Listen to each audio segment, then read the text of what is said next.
آپ نے سب سے پہلے گھبرانا نہیں ہے.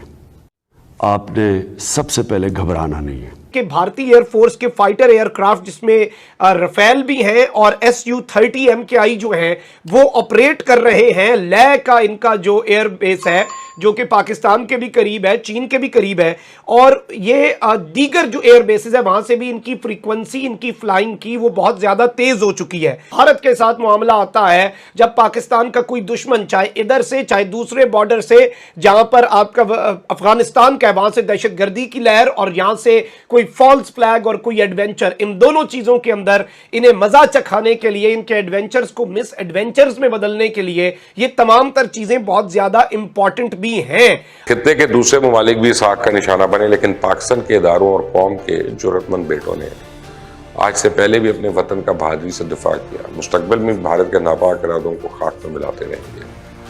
یہ میری دعا بھی ہے اور یقین بھی.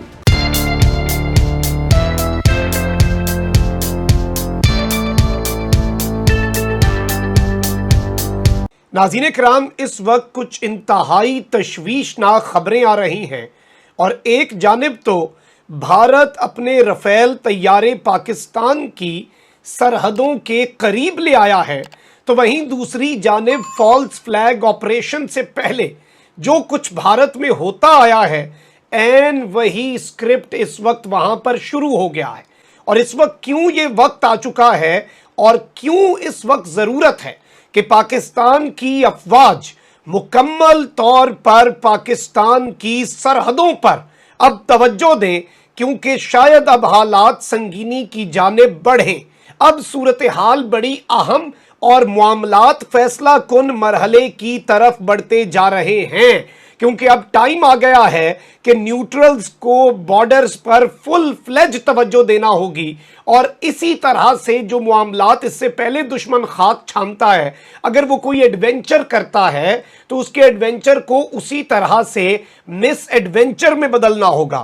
اور obviously اب پوری توجہ کا رخ جو ہے وہ بارڈرز کی جانب پاکستان کی انٹرنل ایکسٹرنل سیکیورٹی جو کہ ریئل کور اس وقت آپ کہہ سکتے ہیں کہ ٹاسک ہے اس پر کرنی ہوگی. اور اس وقت اس سے بھی زیادہ امپورٹنٹ, اس سے بھی زیادہ ضرورت کس چیز کی پیدا ہو چکی ہے, وہ ہے تگڑی قیادت. اور ایسے حالات پیدا ہو رہے ہیں جن میں قومی یکجہتی اور قومی اتحاد کی ضرورت بہت زیادہ بڑھنے والی ہے.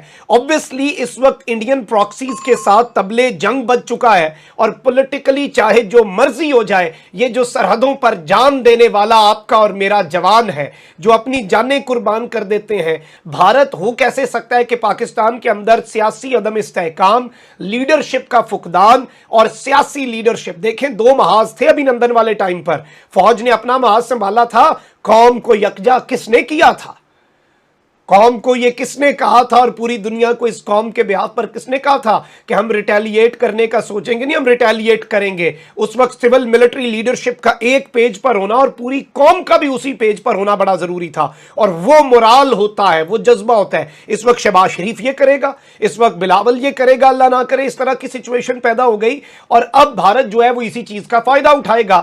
پاکستان کے ساتھ کوئی ایڈونچر کرنا, مس ایڈونچر کرنا, بیان بازی کرنا, یہ سب بھی بھارت کی روش اس سے پہلے بھی رہی ہے.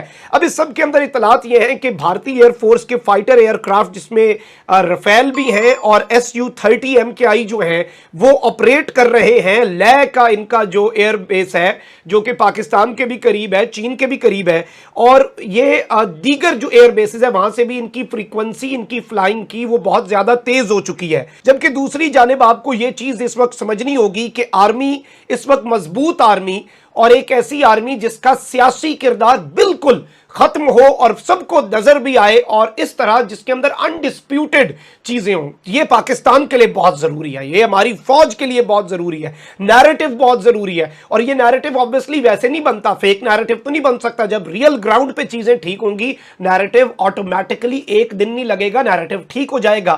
اب اس ساری سچویشن کے اندر میں یہ سمجھتا ہوں کہ پاکستان کے دشمن تگڑے ہیں, تو ہمیں ایک تگڑی فوج کی بھی ضرورت ہے جو پالیٹکس میں انوالو نہ ہو, اور یہ بڑا اہم ہے. اور اس چیز کے اوپر صرف سٹیٹمنٹس نہیں بلکہ we should be witnessing all of this happen, تو یہ سب کچھ ہوتا ہوا بھی ہمیں نظر آنا چاہیے. بھارت کے ساتھ معاملہ آتا ہے جب پاکستان کا کوئی دشمن چاہے ادھر سے چاہے دوسرے بارڈر سے جہاں پر آپ کا افغانستان کا ہے وہاں سے دہشت گردی کی لہر اور یہاں سے کوئی فالس فلیگ اور کوئی ایڈونچر، ان دونوں چیزوں کے اندر انہیں مزہ چکھانے کے لیے، ان کے ایڈونچرز کو مس ایڈونچرز میں بدلنے کے لیے یہ تمام تر چیزیں بہت زیادہ امپورٹنٹ بھی ہیں.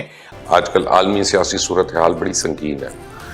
ہر طرف سازشوں کا بازار گرم ہے. مخالفین سے طاقت میں بازی لے جانا، انہیں عالمی منظرنامے سے بے دخل کرنا، خطے میں توازن بڑھانے کے لیے یا بگاڑنے کے لیے بڑے بلاکس تشکیل دے رہے ہیں. نئے عالمی اتحاد ہو رہے ہیں اور ان سب کے درمیان پاکستان کا دشمن ملک پاکستان کو عالمی سطح پہ اکیلا کرنے کے لیے نئی اور پہلے سے زیادہ خطرناک تدابیر اپنا رہا ہے. دراصل اسے اس بات کا اندازہ نہیں ہے کہ وہ جس آگ میں پاکستان کو جھونکنے کے خوفناک خواب دیکھ رہا ہے اس کی تعبیر انشاءاللہ کسی صورت ممکن نہیں. جہاں دنیا میں نئے بلاکس بن رہے ہیں، پرانے دشمن دوست بنتے جا رہے ہیں، وہیں ہمارا پڑوسی دشمن وہ کسی سے پیچھے نہیں ہے. بھارت باقی ممالک کے ساتھ بہت تیزی کے ساتھ جدید اسلحے کی اس دوڑ میں شامل ہے جس کا نتیجہ صرف تباہی، اور اس وقت مودی حکومت اربوں ڈالر جدید جوہری ہتھیاروں کے لیے خرچ کر رہی ہے.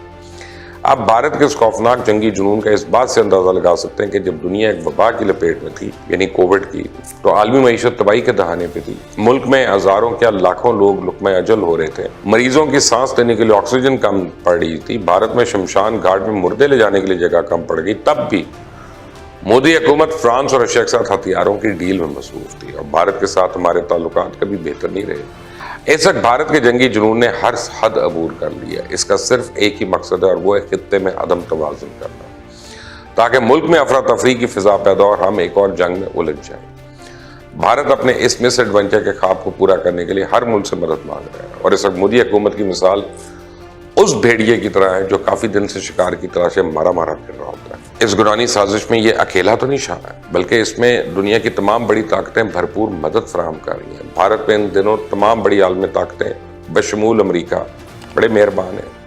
اس لیے امریکہ کو ایران کے جوہری پروگرام سے تو انسانیت کو خطرہ محسوس ہوتا ہے، لیکن اس کے برعکس بھارت کا جنگی ہتھیاروں کے بارے میں پاگل پن بالکل نظر نہیں آتا. ایران پہ ہر طرف سے سخت پابندیاں ہیں، لیکن بھارت امریکہ اور نیٹو دونوں کا لاڈلا ہے. اسی وجہ سے بڑی مغربی کمپنیز بھارت کے ساتھ جوہری ہتھیاروں کے معاہدے کر رہی ہیں اور بھارت نے رشیا سے S-400 ایئر ڈیفنس سسٹم جو ہے وہ بھی خرید لیا ہے، جو کہ دنیا کا جدید ترین دفاعی نظام ہے. اس بات کو ذہن نشین کر لیا جائے کہ اگر یہ صورتحال اسی طرح برقرار رہتی ہے، بھارت کو خطرناک ہتھیاروں کی خرید سے روکا نہیں جا سکتا، تو کچھ ہی عرصے میں بھارت دنیا کو ایک اور نئے اور پہلے سے زیادہ سنگین سیکیورٹی بحران کی طرف پش کر دے گا. اس وقت امریکہ سمیت دوسرے تمام ممالک چائنا سے خطرہ محسوس کر رہے ہیں اور دلچسپ صورتحال یہ ہے کہ بھارت اس ساری صورتحال سے بھرپور فائدہ اٹھا رہا ہے. بھارت امریکہ کو یہ بتاتا ہے کہ چائنا ہمارے لیے سیکیورٹی رسک اور اس بات کا فائدہ اٹھا کے امریکہ سمیت دیگر یورپی ممالک سے بھی سستے داموں ہتھیار لیتا ہے. بھارت اسی چیز کو بنیاد بنا کے رشیا سے نہ صرف ہتھیار خرید رہا ہے بلکہ رشیا سے سستا تیل بھی لے رہا ہے. بھارت اپنے جنگی ہتھیاروں کا 2/3 حصہ جو ہے رشیا سے لیتا ہے. باقی ممالک میں فرانس ہے، اسرائیل ہے، امریکہ یہ شامل ہے. اور ایک تحقیق کے مطابق بھارت اپنی ریاست کرناٹک میں ایک خفیہ نیوکلیس سٹی بنا رہا ہے جس کا زیادہ تر کام مکمل ہو چکا ہے. اس جگہ پہ بھارت نے جدید اور خطرناک قسم کے جوہری ہتھیار بھی رکھے ہوئے ہیں. ان کو بنانے کا مقصد صرف اور صرف خطے میں امن کو تباہ کرنا ہے. کچھ لوگوں کا تو یہ بھی کہنا ہے کہ بھارت نے اس جگہ کا انتخاب اس لیے کیا کیونکہ یہاں وہ بڑی آسانی سے جنوبی ایشیائی ملک یعنی پاکستان اور پڑوسی ممالک کو نشانہ بنا سکتا ہے. روایتی ہتھیاروں میں بھارت جس تیزی کے ساتھ آگے بڑھ رہا ہے، ان ہتھیاروں میں اضافہ اور طاقت کا عدم توازن بھارت کو پاکستان کے خلاف جارحیت کا موقع فراہم کر سکتا ہے. جیسے کہ ماضی میں ہوتا آیا کہ LOC پر سیز فائر کی خلاف ورزی ہو یا پھر بالا کوٹ کا واقعہ ہو، بھارت ہمیشہ اپنے مصموم خوابوں کی تعبیر حاصل کرنے کے لیے اقوام متحدہ کی قرارداد کو ہوا میں اڑاتا ہے. ان کی سوچ پاکستان کے حوالے سے ابھی تک وہی ہے جیسے آج سے 75 سال پہلے والی تھی، بلکہ وقت گزرنے کے ساتھ ساتھ اس سوچ میں نفرت کا مزید اضافہ ہوا. اور بھارت کی حکمران جماعت جیسے اپنے ملک کو مذہبی اور سیاسی انتشار کی کبھی نہ بجھنے والی آگ میں دھکیل چکے ہیں. وہ چاہتے ہیں کہ خطے کے دوسرے ممالک بھی اس آگ کا نشانہ بنے، لیکن پاکستان کے اداروں اور قوم کے جرأت مند بیٹوں نے آج سے پہلے بھی اپنے وطن کا بہادری سے دفاع کیا. مستقبل میں بھارت کے ناپاک ارادوں کو خاک میں ملاتے رہیں گے. یہ میری دعا بھی ہے اور یقین بھی.